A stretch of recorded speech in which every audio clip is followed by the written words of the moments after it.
இறைவன் நமக்கு எதை செய்தாலும் நல்லதுக்கு தான் செய்வாரா? இந்த ஒரு சின்ன கதையை சொல்கிறேன் பாருங்கள். இந்த கதையை சொன்னால் உங்களுக்கு அதுலேயே ஆன்சர் இருக்குது. ஒரு ராஜா இருந்தார். அவருக்கு ஒரு அருமையான மந்திரி. அவரை விட்டு விலக மாட்டாங்க.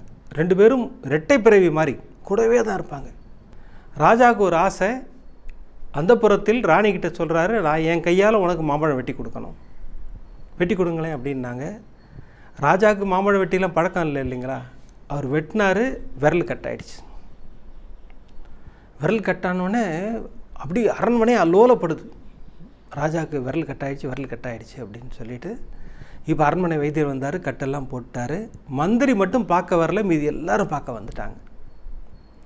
ராஜாவுக்கு என்னென்னா அவருக்கு விஷயம் தெரிஞ்சிருக்காது, தெரிஞ்சிருந்தால் ஓடி வந்திருப்பார் அப்படின்னு நினச்சிக்கிட்டு இருந்தார். அடுத்த நாளைக்கு மந்திரி வந்தார்.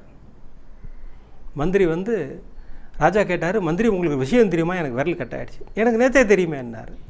நேற்று தெரிஞ்ச என்ன நீங்கள் பார்க்கலையே நீங்கள்? கோவம் வந்துருச்சு ராஜாவுக்கு. எல்லாம் நன்மைக்கு ராஜா, எல்லாம் நன்மைக்கு, கவலையப்படாதீங்க அப்படின்னாரு. ஏங்க என் விரல் கட்டாயிருக்கு, எல்லாம் நன்மைக்கு அவங்களுக்கு, மந்திரியை அரெஸ்ட் பண்ணி உள்ளே போடுங்கன்ட்டார். கோவம் தலைக்கு ஏறி மந்திரியை அரெஸ்ட் பண்ணிட்டாங்க. அப்போ அரெஸ்ட் பண்ணோடனே மந்திரி சொன்ன வார்த்தை இதுவும் நன்மைக்கு அப்படின்னாரு. ராஜாவுக்கு குழப்பமாக இருந்தது. ஏன் விரல் வெட்டினது நன்மைக்குன்னாரு, இப்போ இவர் அரெஸ்ட் பண்ணி உள்ளதுக்கு போட போகிறோம், எல்லாம் நன்மைக்குங்கிறாரு. சரி போட்டோம் அப்படின்னு விட்டுட்டார். இப்போ ராஜா வேட்டைக்கு கிளம்புறார். ஒரு பிரமாதமான ஒரு பெரிய புலியை பார்த்த உடனே இவர் கூட வந்தவங்களாம் தெரிச்சு ஓடிட்டாங்க. ராஜா மட்டும்தான் தனியாக இருக்கார்.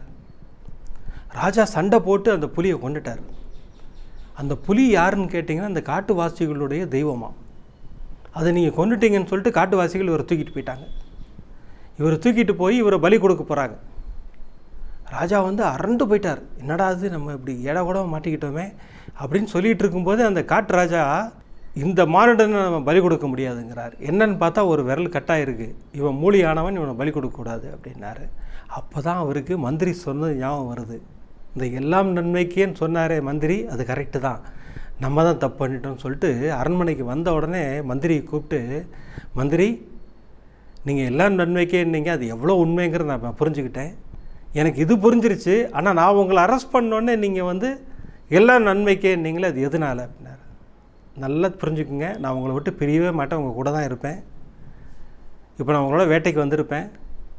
வந்த இடத்துல எல்லோரும் ஓடினாலும் நான் உங்களை விட்டு ஓடி இருக்க மாட்டேன். அந்த காட்டுவாசிகள் நம்மளை தூக்கிட்டு போயிருப்பாங்க, உங்களை பலிகிடுறதுக்கு முயற்சி பண்ணியிருப்பாங்க. நீங்கள் மூலிகை இருந்தாலும் பண்ண மாட்டாங்க உங்களை. அடுத்து நான் முழுமையாக இருக்கிறத என்னையே பலி கொடுத்துருப்பாங்க. அதனால் எனக்கு நடந்ததும் நன்மைக்கு என்னார். இப்போ புரியுதா?